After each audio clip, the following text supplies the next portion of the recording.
What's up, y'all? I just got finished. This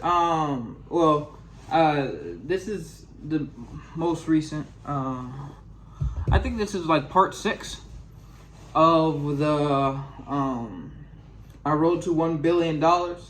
And before I get on the actual business stuff, I'm gonna talk about this moped that I have. So I bought this moped. It looks like a motorcycle, and I got to ride it around a little bit yesterday. And then my dad, he actually has a motorcycle. He has a live wire. It's this electric motorcycle. It's like really cool. And I was playing, like we were riding together kind of thing. And I got to ride on his. I absolutely hate my moped now. It's so slow. It's only like, it's like 50 cc. It's like right under 50 cc. So it's considered a moped, so you don't need, license insurance. But it's so slow. It honestly makes me angry. I'm gonna be honest. It kind of makes me angry. It goes so slow. So, and now I have this like moped that is gonna be a pain to sell because I have to sell it to get my money back, or I could just keep it as like a toy. And it's really the acceleration, because like online it says it can get up to like 50, but it's a little doubtful because the acceleration is so low. Like I said this before, it takes a while. So I don't know, man. I don't know. Part of the reason why I got the moped is because I always kind of wanted a moped. I know that's kind of a weird thing to want, but I've always wanted one. Spider-Man, in the original Spider-Man movie, he had a moped, and I think that's why I wanted a moped. But I got it, and that junk is whack. So I'm gonna try to find another vehicle that I can aspire to.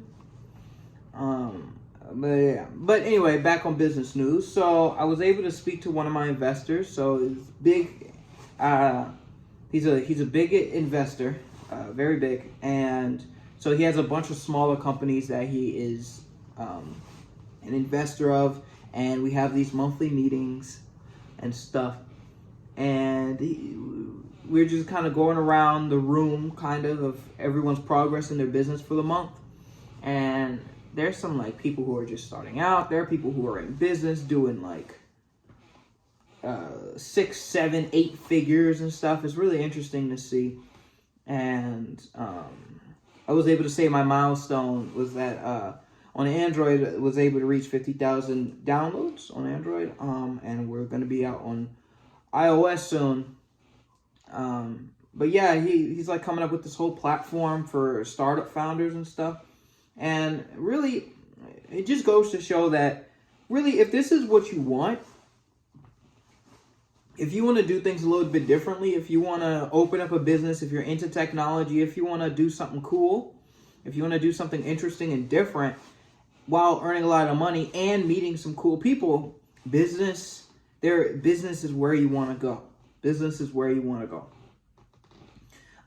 And I think there's like this like air or this misconception that business people are really like mean, are like, like cunning or like mischievous, like not nice people. When like business people, every single business person I've ever met is always the nicest kind of person. They always have a lot to talk about. They're always doing something interesting. They're always like kind and willing to make connections and willing to share information with each other. It's like, and they're usually extroverts or really good at socializing. So I don't know. It's a really cool world, and people are really nice. And like if I ever have a problem with anything, I have like a whole list of people who I never really talk to outside of business, but who would drop everything to help me out. Because that's how business works, right? You help out one person, you may never know in the future, you may need them. So everyone is super open and kind and ready to exchange information. I think that's really cool. And I think that's something that's missing out of just day-to-day regular stuff. Like people aren't so willing to share cool tips and tricks and information, or even give time. But these business people, these people on their way, and some of them are already millionaires, on their way to become millionaires, they always have this glow. Like, wow, this person I really want to talk to this person. They're always so full of life and exciting. So it's cool. And we have like these secret meetings for if you get yourself an investor, a big investor. They have like secret meetings and stuff. Because the investor will be like, have like some mansion in the woods somewhere, and we'll just do like a day trip out there and discuss business, discuss opportunities, discuss how we're changing the world for the better using technology. It's some cool stuff. It's really cool. I highly recommend it. But so I had that meeting earlier today, and I think I said in the last video, Apple rejected me again. It's all good. What they wanted from me this time, they want a video of me actually doing pairing, which I was able to do. That was not difficult to do at all. So I went ahead, got that out there. But I also implemented, so I added all the updates for the premium stuff, but it's actually like the actual features are in there now. So was able to do that. Hopefully, I really think the fourth time is going to be the charm. I really think that I'm going to be accepted this time, and we're off to the races. Off to the races. I really think that iOS is going to be a lot more profitable and a lot more lucrative than Android, because Apple users, they tend to be a little bit less tech savvy, tend to have more money, and tend to be willing to spend more money as in comparison to Android users. So I'm probably going to get a better ROI, return on investment, when I do ads, if I continue to do ads. I've lost so much money doing ads. If you ever get into business, if you ever get into anything tech and you want to advertise, unless you get huge, I would say don't think that you're going to make any money off of ads. If your strategy is to dump money into ads, into Google ads, Facebook ads, Snapchat ads, Reddit ads, Taboola ads, whatever, if you think you're going to make money dumping money into ads, either you might want to rethink it. I'm not saying it's impossible, but you really might want to rethink it. I've lost so much money from ads, and I've hired people to make optimized campaigns and all this stuff. It's a black hole. It's a black hole for money. So don't use ads like that. The best marketing strategies that I've seen is guerrilla marketing. I don't even know if that's the proper term, but where you literally yourself, you go and you find people who would likely want the thing that you want, and you say, hey, check it out. And you do that on stuff like Reddit and Twitter, Facebook, even Instagram sometimes. Like you see a gaming thing, you just, drop, hey, this is my app, blah, blah, blah, come check it out. You'll be so surprised how much traffic just a comment will give you. And when I talk to my users, like, hey, so how'd you find about this app? Meanwhile, I spent thousands of dollars on Google ads and all these like different ad platforms. Thousands of dollars. They never say ads. They always say Reddit or YouTube or organic search. They never say ads. So if you want to go down this route, don't use ads. Don't use ads. But yeah, so I'm thinking for the last thing, and for the Android version, I had this really good suggestion. So in my application, you can check it out in the link, Neon Controller. What you can do is create layouts. You can create controllers for your stream content. So let's say you're playing Minecraft on your PC, and you have let's say you have shaders and 10 shaders, 200 mods. You're not usually able to play that on your phone. What you can do is stream that to your computer. With Neon Controller, you can create a controller overlay on top of the stream content, so you can play as if it was running natively on your mobile phone. So that's really cool. And you can create multiple layouts. So let's say you have a layout for Minecraft, have a layout for Fortnite, have a layout for this game, that game, GTA 5, whatever, right? You can have a lot of layouts. You can end up having a lot of different layouts. So new feature I'm going to implement, and this is probably going to be one of the last updates for Android at this time, so I could focus more on building up iOS. and building up the cloud, the decentralized cloud gaming thing I was talking about. I got to build that up some more. But I can't be juggling too many things. So I want to put out this update and then close it. But what that last update for the Android's going to be is it's going to be groups. So you can merge, you can combine layouts into a group. So when you see the layout, if you download the app, you can know what I'm talking about. You'll see a list of layouts that are for the same game or maybe the same type of game. You can combine together. So instead of just swiping like this, you can swipe like this and swipe up and swipe over like that, right? Hopefully that makes sense. Yeah. So that's going to be the last update I'm going to do. I do have a lot more things on my list to add to it. I wanted to add in almost like a layout media page. So not only will I provide more assets, so more button textures, things like that, but also like you can search for a particular game and then download someone else's rendition of that layout. So if you want to play Rocket League on your phone, instead of having to make the whole layout yourself, you could download someone else's just by searching it up. That's something I'm going to do in the future. I just don't think it's a good. I'm gonna work on it. It's just I can't prioritize that.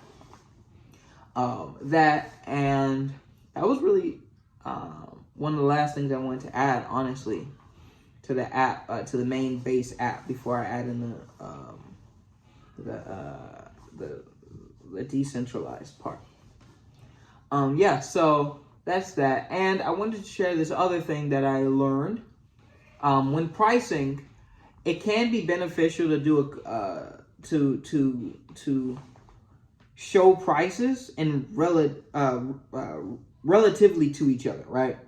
So instead of just having a base price, say, hey, this is $5.99, and then there's no other context to it, it can be beneficial to have other prices around that to make that other price look appealing. Here's an example. So on my iOS app, it's going to be a subscription base, while Android is a one-time kind of fee for the reasons I explained before.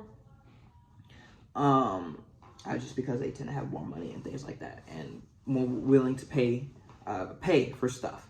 For iOS, I have 3 prices listed: a weekly price for a subscription, a monthly price, and a yearly price.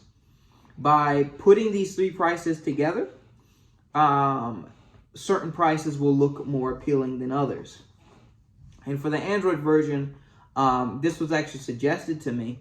Instead of having a whole bunch of like products, so you have $3 dollars for each specific thing, each specific upgrade, right? Premium feature, so infinite buttons, infinite layouts, gyroscope, a command editor, those. Have it so that it's a bundle. Because some people, even though it can be more money to buy every single one. So if you were to get every single premium feature, it would cost you, I think, around $22 for Americans. It varies based on location. Because I try to have the price, I adjust the price based off of the median income for the location, just so it's accessible for everyone. But it's about $22 USD. But the pack of everything is $14. And what this does is it encourages people. It creates context around that $14, $15 price, because they'll see all these other ones and say, oh, this is $22 for everything. I am getting a great deal if I get the pack of everything. It's a weird psychological thing. It gives almost the illusion of giving a deal by putting prices, making prices relative to each other. So they'll see every single price. If you download the app, you'll understand what I'm talking about. You have the premium features, and then you have the pack of everything, and then 4 other products. And the total of those 4 other products are $22, but the pack of everything is $14. right? It's like, oh, I could get everything for 14 instead of 22. Let me get this. And it encourages you to go for the 15 all at once. Even if you only want one feature. It's really interesting. So, and this was something that was suggested to me by a customer. So, yeah, that's pretty interesting. But yeah, I have my work cut out for me. I'm kind of angry about this bike thing. But, you know, it was something that I've always wanted, like I said. So I get to mark it off the bucket list and maybe aspire to get a red Lamborghini or orange Lamborghini or something. But yeah, I hope you enjoyed the video. If you made it all the way through, consider subscribing and liking and commenting some questions. Yeah, I like to see the support, and I make videos every single day about my progress in my business. And eventually one day you'll see this business become a multi-billion-dollar business. So you get to be a part of that journey. So thank you so much for watching. Tomorrow I'm planning on making a video about how I started. So more about me, my backstory, how I started programming, how I started in business, how I started with this particular idea. I'm going to go over all that. And of course, any other updates I have with the business itself. So thank you all so much for watching. Like I said, like, comment, and subscribe.